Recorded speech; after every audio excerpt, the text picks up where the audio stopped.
Olá, bem-vindos. Sou Radamés, filho do carbono e do amoníaco. E hoje, bom, primeiramente, vamos às ressalvas. A vida anterior, o áudio ficou muito ruim. Eu tive um probleminha aqui de velocidade do ventilador, interferiu.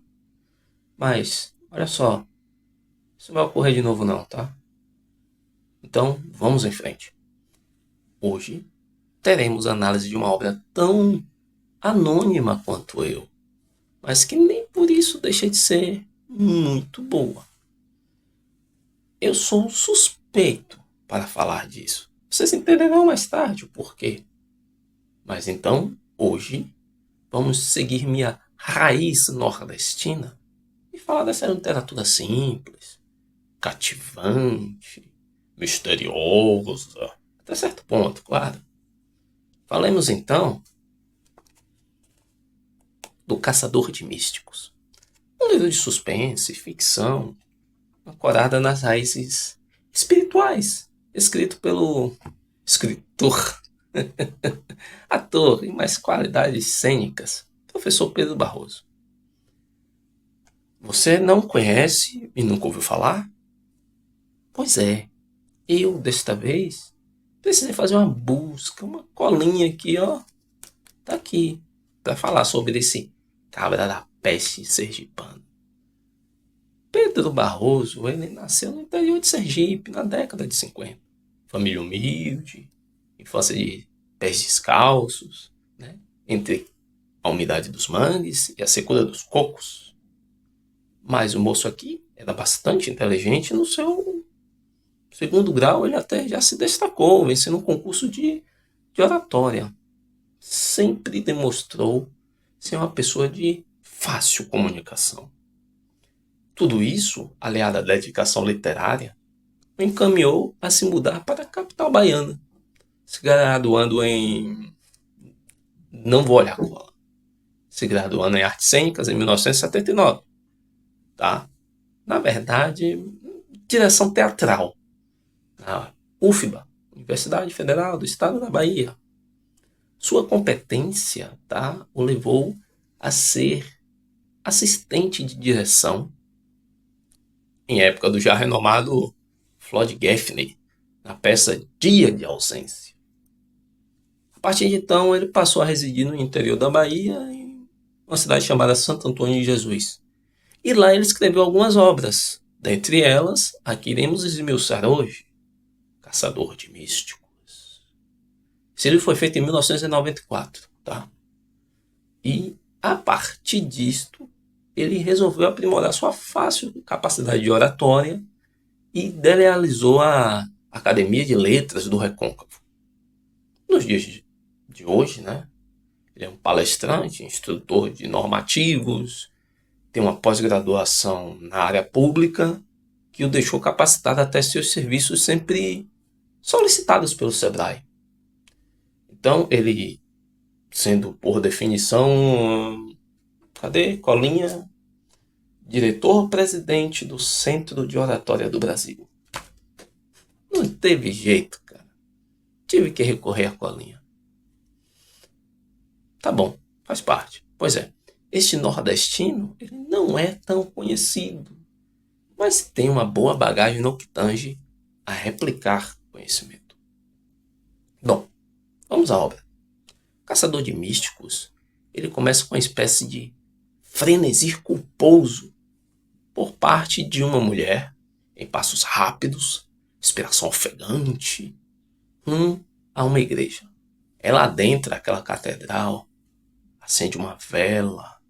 Quer dizer, antes de adentrar, ela olha para os céus e vê uma figura sinistra deslizar sobre uma cruz que está no topo dessa construção. E essa figura sinistra vai em direção a ela. E aí sim, ela adentra, né? O livro já começa nesse frenesi. Ela se dirige ao confessionário, deixando não há dúvida de alucinação culposa ou realidade distorcida. Então, ela começa a rezar, puxa o terçozinho. Aqui já temos pré-definido a moral cristã como o alicerce dessa obra. Ponto. Bom, e aqui ela começa a narrar para o padre os pecados dela, né? E, pois bem, a oratória dela é bem desnorteada para você sentir-se de fato confuso. E isso terá um motivo ao final do capítulo, tá? O que ocorre é que o marido da mesma, ao aniversário dela, ele a leva vendada para um cômodo que até então a mesma desconhecia. 2 anos de relacionamento e ela desconhecia. E lá ele mostra um tesouro de obras e artefatos antigos que brilham os olhos desta mulher. Aqui, a ganância fala mais alto. Ela não consegue nem mesmo dormir pensando nesta fortuna. É dito que esse monsenhor era um excelente companheiro e amante, um gentleman. Mas vamos lá. Já no outro dia, pela manhã, ela arquiteta um plano maquiavélico que envolve um domador de serpentes a assassiná-lo com a peçonha de uma víbora. Ela adentra a casa enquanto o marido está fora com esse rapaz, que é uma espécie caricata desses homens do Oriente Médio. Turbante, flauta. E o esconde no sótão, que, coincidentemente, dá abertura no quarto. Esse carinha aí, tá? Essa espécie de indiano, se pode dizer, ele também fornece uma espécie de sonífero que ela batiza no licor do marido, no pós-almoço. E bom, este homem relaxa no seu aposento junto à esposa. E aí esse domador entra em ação. Mas assim, ele resolve eliminar os dois. Porque se tem algo que ela não sabe, é que este marido dela faz parte de uma fraternidade mística, tá? E tampouco também que isso era um teste para ingressá-la ou não. Isto, no caso, o teste da ganância. Ele não imaginou que ela iria perder ou iria tão longe. E aqui acaba que este monsenhor, mesmo letárgico, né? Ele se utiliza de um punhal para primeiro abater o domador de serpentes e depois salvar a esposa também da peçonha, acertando a adaga na cabeça da serpente, da víbora. O problema disso é que ele só teve a primeira reação após a picada que decretou basicamente seu destino, condenou seu destino. E ainda assim, né, depois de tudo isso que ocorre, é feito o velório. E esse velório dele, o sepultamento, ele é feito de uma forma especial. Existem pessoas de vestes brancas, tá? E esse pessoal tem um olhar tão profundo que demonstra para a esposa que sabe tudo o que aconteceu, que ela perdeu naquele teste, mas que ainda assim eles a confortam. E isto traz a nossa gananciosa persona um peso de culpa além da conta, que o fez ela se dirigir até a igreja e chegar neste ponto do confessionário com o padre, né? Esse padre escuta, faz o papel dele de perdoar a moça. Ela sai de lá mais aliviada e vai ao santuário terminar essa prece outrora iniciada.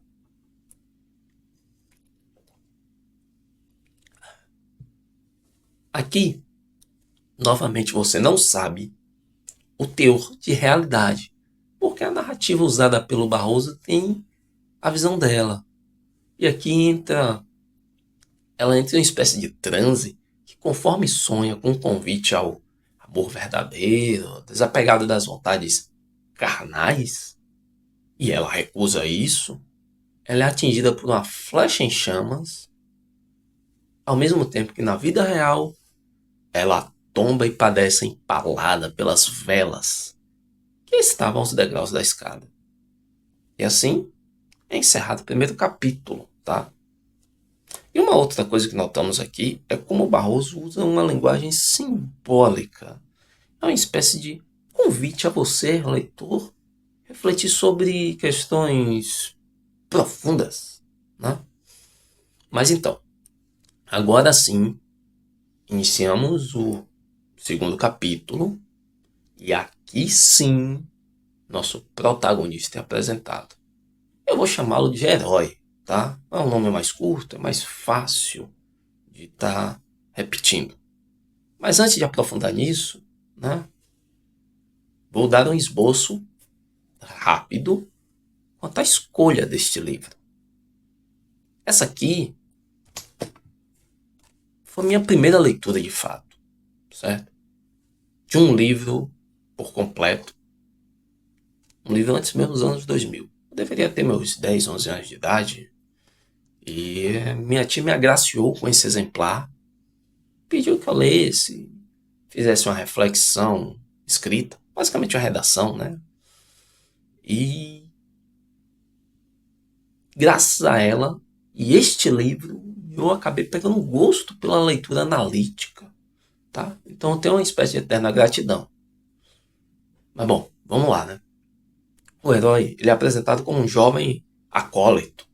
E no caso, o tempo presente é um dia após o lastimável destino da mulher do capítulo 1. Aqui sabemos os nomes, ou quase. Barroso tem um perfil de importância seleta, ou seja, só tem nome em quem ele considera âncora da obra. Os demais são citados com iniciais, como é o caso do homem, que é chamado de G, ou funções, pai, mãe, mestre, caçador, pescador, e por aí iremos. O âncora desta obra é o inabalável, mas de bom senso, e ele tem uma pitada de Deus Ex Machina, tá? O Fal, inseparável cachorro do nosso herói. Veja, não é dito a raça nem a altura, mas o que importa, e você percebe isso, é o forte vínculo de anos sempre juntos.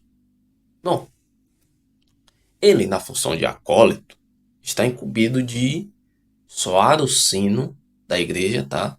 Tão logo o caixão desta mulher esteja a adentrar o recinto. Temos uma noção de tempo e localidade, até então como uma região de urbanização mediana, tá? Um povoado, e o horário aparenta ser ao meio da tarde, 2, 3 da tarde. Ele faz o trabalho dele de soar o sino.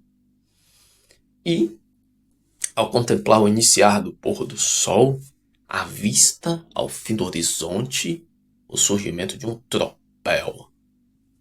Um grupo vestido a lazorro, em que um ser aparentemente líder, montado em seu cavalo negro, fica e todos os outros batem retirada.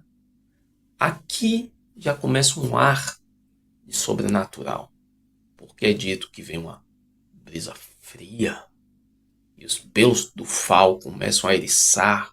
Vejam só, vejam bem. Este ser angustiante, obscuro, vai em direção à casa do herói. Aí, pô, ele se desespera, né? Desce do alto da capela para avisar os pais. E aqui entra outra narrativa do Barroso, que é a de dar embate ao imediatismo versus relevância. O pai dele está a tocar um órgão musical e a mãe está acompanhando em voz, em coro. Ele não interrompe para dizer o que avistou, coisa que na vida normal da realidade seria feito sem pestanejar. Eu acho forçado, mas, enfim, é metafórico, né? Ao fim do evento, assim por dizer, o herói conta a seus pais o que ocorreu. Os pais mudam de semblante, dizem a ele para não segui-los e transparecem que sabia do que se tratava. Conta que isso foi desencadeado por conta da morte do Monsenhor do capítulo 1, o G, e que o embate seria travado. Que se porventura eles perdessem, que o rapaz deveria seguir diretamente a um determinado endereço, a procurar uma determinada pessoa para treiná-lo devidamente. Tem essa despedida deveras emotiva. E o que ocorre aqui é que os pais seguem até lá e são deletados, né, pelo agora nomeado caçador. Caçador de místicos, aquele que ceifa os que buscam o conhecimento além homem. Nosso herói cai em lágrimas e vê o Fal saindo da casa abocanhando uma espada embainhada, que, consequentemente, a entrega ao nosso herói. O caçador? Óbvio, o caçador vai atrás. E, finalmente, eles se encontram. Agora, o herói pode ver melhor o atroz caçador. Um homem de vestes negras com uma máscara que cobre todo o seu rosto, empunhando uma espada que o deixa sangue. Veja bem, o herói se enfurece com tudo isso, né? E na troca de olhar, ele aceita aquele duelo, o qual certamente ele também vai de arrasto. Sobe um telhado da igreja para iniciar esse embate, mas antes do início, o de bom senso aqui, o Fal, ele arrebata a espada do herói e sai correndo. Ele, sem outra alternativa, vai atrás, está desarmado. E aqui começa uma espécie de picula, né? Eles adentram os aposentos do padre e, de fato, se o sobrenatural só pairava, aqui nós temos certeza, porque o padre acaba pegando a espingarda e dispara um projétil a queima-roupa neste caçador, que mal levanta e tem agora apontado a sua cabeça. Esse padre aqui, meu amigão, é guerrilheiro, porque ele puxa o gatilho de novo, sem pestanejar. E aqui o negócio fica mais feio ainda, porque este caçador, ele se levanta. Ele consegue tomar a arma do padre. A esta altura, vendo tudo isso, o herói agora liga o modo sobrevivência e foge nesse meio tempo. E agradece ao Fal por ter evitado o combate, né? E bom, agora, já ao avançar da noite, entendemos que essa obra se passa em... Tá, não sei te dizer de fato onde é, mas ele dá referências, como a estação Calumbi, que fica em Sergipe, mas o mapeamento que ele menciona futuramente é estranho, porque ele cita que esse trem, o Maria Fumaça, ele segue a costa litorânea. Não bate. Mas enfim, dá para você ter um esboço da situação. Este caçador é um nêmesis, sabe? Algo me diz que ele foi baseado em Vampire Hunter D, porque o herói segue o caminho, segue seu caminho, esconde a espada em um saco de estopa e pega este trem. E olha, aqui ele se mostra sagaz, porque ele fica no final da locomotiva. E não demora ele escutar primeiro um assovio lá da frente do trem e depois o trote do cavalo ao fundo da locomotiva. O bichano, ele acompanha a velocidade do trem, né? Mas, bom, depois de estratégias de ambos os lados, acaba que nosso herói consegue saltar do trem em uma parte afluente ou beira-mar, tá? Mas a perseguição não acaba aqui não, tá? Eu disse, esse caçador é um nêmesis.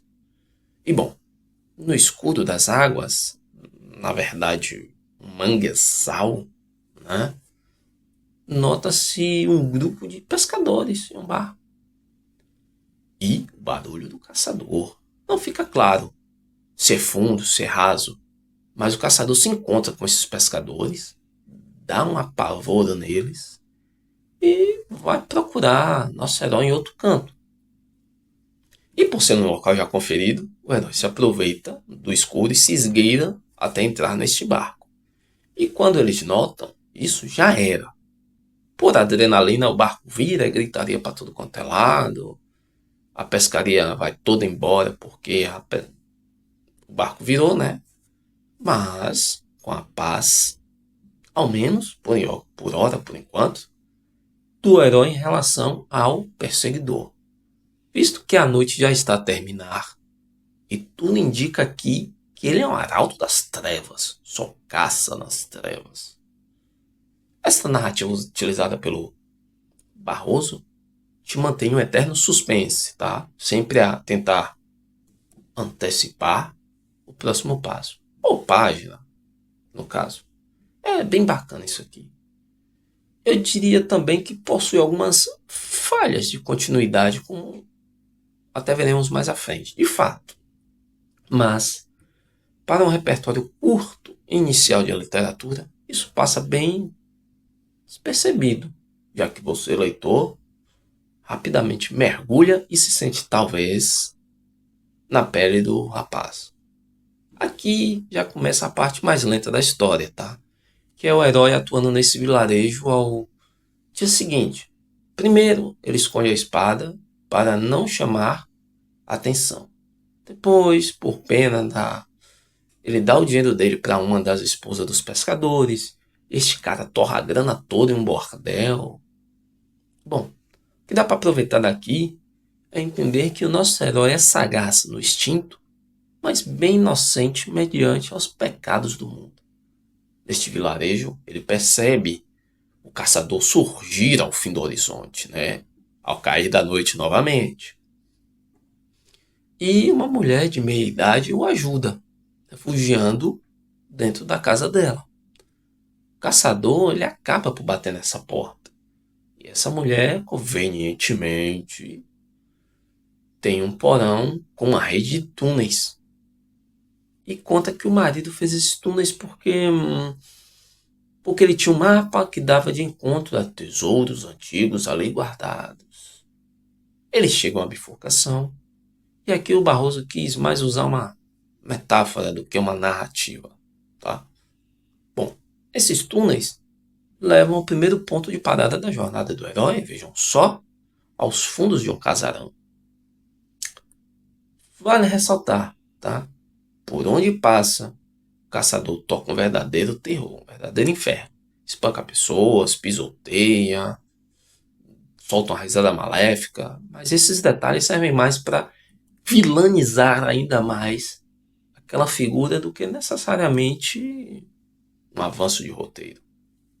Mas, voltando ao casarão aqui, ele tem o primeiro contato com as forças místicas, porque esta casa, na verdade, é a casa do falecido Monsenhor, do capítulo 1, vejam só. E aqui serve como um centro de treinamento, aperfeiçoar essas tais habilidades místicas. É citado que esta luta existe há tempos. Bem é luz, é bom, e quanto mais puro a pessoa, mais forte a canalização desta força. Uma espécie de Star Wars. Mas o que importa aqui é que tudo isso é essencial para o inevitável confronto face ao perseguidor implacável. Para isso, será necessário um aperfeiçoamento em uma ilha, tá, próxima, e, após isso, um treinamento focado na parte mental. Aqui passa-se alguns dias, semanas, não é especificado o prazo. E assim, finaliza-se o capítulo 3. Este capítulo ele deixa subentendido a abordagem do eterno retorno. Isso dá um contraste até com tanta espiritualidade abordada. Você pensa, será que este herói romperá essa algema espiritual? Bom, o capítulo 4 já é uma espécie de estágio do herói, porque é logo após ele concluir seu treino físico. E aqui temos um desperdício de roteiro, porque esse treinamento não tem narrativa alguma, sabe? Não é explicado. É certo que de agora, após um curto tempo, ele precisará seguir sem essa espada, para fortalecer a mente com o mestre. E este mesmo é que devolverá a arma ao herói lá no capítulo final. Então, no percurso, antes de pegar esta balsa que faria passagem, uma jovem escritora descobre essa fraternidade e entra em perigo por conta de um livro escrito por ela. O que se pode aproveitar aqui é que o herói já possui algumas habilidades de camuflagem e persuasão. Aliás, o caçador deu uma trégua. Por que será? Né? Mas bem, aqui o herói ajuda ela e ele entende que antes ele era como ela. Tinha um tom de inocência e confiança que não é aplicável neste mundo. E o que eu percebi relendo este livro é que ele foi escrito de forma espaçada, sobre intervalos de tempo. Isso parece ter interferido na narrativa, né? Bom, agora vamos adentrar ao capítulo final, né? E aqui nós temos talvez um nome já deveras curioso do capítulo: o Choro do Algoz. Aqui sim, tá? A leitura retoma ao frenesi instaurado nos 2 primeiros capítulos. E desta vez eu vou narrar o final, tá bom? Tem um plot twist descarado, mas pelo anonimato do livro, escassez de mercado, ou você não escuta e pula para esse tempo citado aqui, ou segue comigo, tá bom? 1, 2, 3, vamos lá. Então, aqui o herói ele segue rumo a um vilarejo indicado entre 2 montanhas, né? Para ir até este local, será preciso a companhia de um guia na estrada. Este guia, em pavor, menciona que uma figura obscura e um cavalo imponente tem surgido todo entardecer e toca o terror à noite com os moradores. Aparentemente, em busca de algo. Já sabemos, é o nosso caçador implacável. Ele antecipou os passos do herói. Mas está de dia, dá tempo de chegar lá. É citado que entre as 2 montanhas existe um local chamado Lagoa Encantada, que as pessoas param para apreciar neste trajeto. Bom, no caminho, ao chegar neste ponto, eles avistam uma linda mulher, sedosa, branca como leite, com longos cabelos negros, emanando uma leveza e ternura ao pintar em uma grande tela um quadro com cavalos. 2 cavalos, né? Que estão ali com ela e, em meio a essa espionagem, saqueadores surgem, vandalizam a pintura, roubam os cavalos da moça e tudo mais. O guia, por medo, ele vai embora, deixa o herói sozinho lá. E ele vai consolá-la, né? Ele é um cavalheiro. E o que é que acontece? Ela diz para ele não se preocupar com as perdas, faz parte. E em um assovio, ela consegue trazer os cavalos de volta a ela. A ela, no caso, né? O que sucede aqui é uma troca de diálogos em que, pô, o tesão aqui fala mais alto. E ela se sente bem com a companhia dele. E ele se sente bem com a companhia dela. Só quem não gosta dessa companhia aqui é o Fal. O cão passa a rosnar e latir em vão. Aqui ela recomenda ele não seguir à noite, né? Porque sem um guia ele poderia se perder. E eles perderão tempo demais naquele meio tempo de espionar, de presenciar toda a situação e diálogos com ela, né? E mediante essa sedução, tá?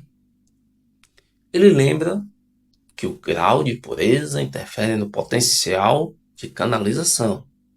Mas ele não resiste àquele corpo escultural banhado pelos raios do luar. E enfim, tem uma noite daquelas com a mesma. E Fal Você perdeu a briga pela atenção aqui, Toto. Paciência. Enfim, quando ele acorda no outro dia, ela não está mais lá. Não tem mais nada lá. Ele, desolado pelo abandono dela e pela sua fraqueza carnal, seguiu o caminho dele, né?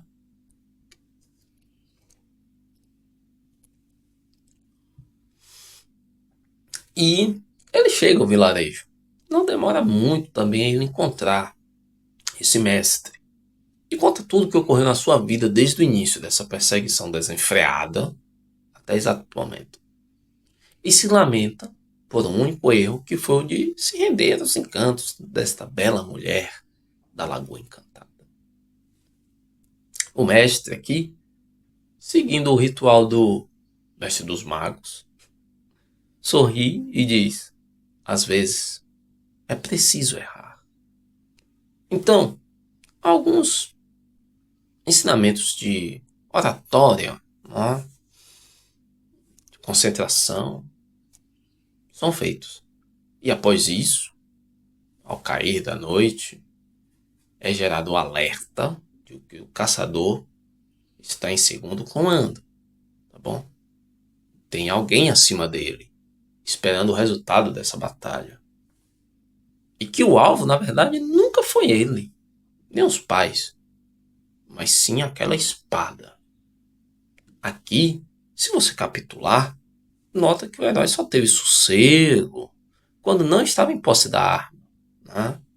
E reserva mais coisas, mas, enfim, avancemos. Vem o cair da noite e o tropel surge. É chegada a hora, confronto inevitável a ocorrer. Nosso herói recebe sua espada de volta, brande ela e vai para um confronto a lá Velho Oeste.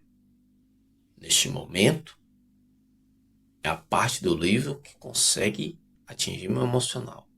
Porque tem uma espécie de despedida dele com o Fal, né? Ele abraça o cão como um amigo, abraça aquele companheiro inseparável. Não, ele abraça como um pai abraça um filho. Tem cheiro de morte nessas letras.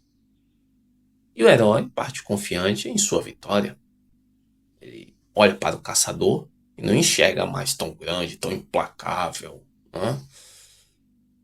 Antes do confronto começar, desta vez, o caçador, ele remove a luva da empunhadura. Né?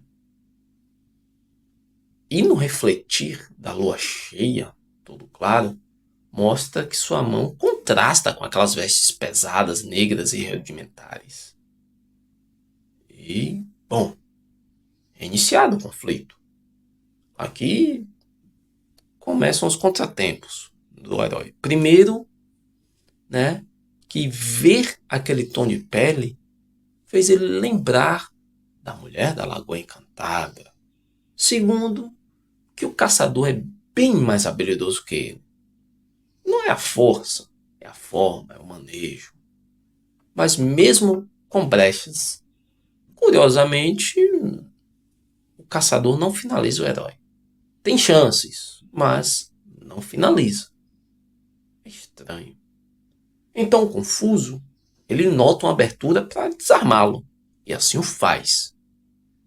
E resolve dar uma de João de Santo Cristo e tira a máscara do implacável perseguidor. Pois é, este caçador, agora em lágrimas, é a mulher da Lagoa Encantada. Viu? Fal estava certo. Aqui, ela menciona a ele que uma gota de luz dentro dela a fez mudar de ideia quanto ao seu trabalho. Né? Notando que ela põe a mão na barriga, deduz que isso seja um fruto daquela noite. E então, sabendo que existe alguém acima dela, e que daquele duelo só pode sair um vencedor, ele dá a espada a ela e pede para ser ceifado. E é isso que ocorre. Ele é transpassado e seus últimos pensamentos face ao fim daquela vida é que depois de 9 meses, um ser de luz surgirá em um terreno trevoso e herdará a arma que é dele por direito. Porque a escuridão é a sombra da luz e por este motivo essa jamais será o dominante. Sabe, ele nunca esteve preparado para essa batalha, para essa luta. Sempre amarrado ao karma do destino. E conhecer seu algoz e se relacionar com ele foi seu único erro certeiro, que o permitiu ter uma possibilidade de fato de sair vitorioso. Mas ele, ao contrário da mulher do primeiro capítulo, escolheu o caminho da virtude, mesmo este tendo essas pesadas consequências, né? E, apostando na geração futura, veja, é um livro metafórico, tá bom? Quebrando o elo do eterno retorno, tá bom? Você se edifica, você aposta as suas fichas edificadas na sua prole, na próxima geração, e espera que esta próxima geração, né, cresça com potencial a superar as diversidades vividas por ti, indivíduo. Ao fim, podemos concluir que este livro fala sobre a compreensão de mundo, a espiritualidade, os mistérios que cercam a existência humana. Em resumo, eu diria que a mensagem direta é que experiências vivenciadas são mais fortes do que experiências narradas, mas nem por isso a primeira tira a relevância ou a importância da segunda, né? Como é dito pelo mestre, às vezes é preciso errar para acertar. Bom, a leitura adocicada, apesar de barriguda, ela começa assim muito bem desenhada, mas vai cansando ao longo do avanço, até mesmo perante essa tensa perseguição do famigerado algoz. Não é um livro fácil de se encontrar nos dias de hoje, mas garimpando bem que se consegue. Bom, campo de comentários aberto. Se alguém souber onde vende, por exemplo, compartilha também. Se gostou, dá um like. Se não gostou, negativo, essa zorra. Mas escreve aí o porquê, tá bom? No mais, forte abraço. E quem sabe, até a próxima sexta. Ou não.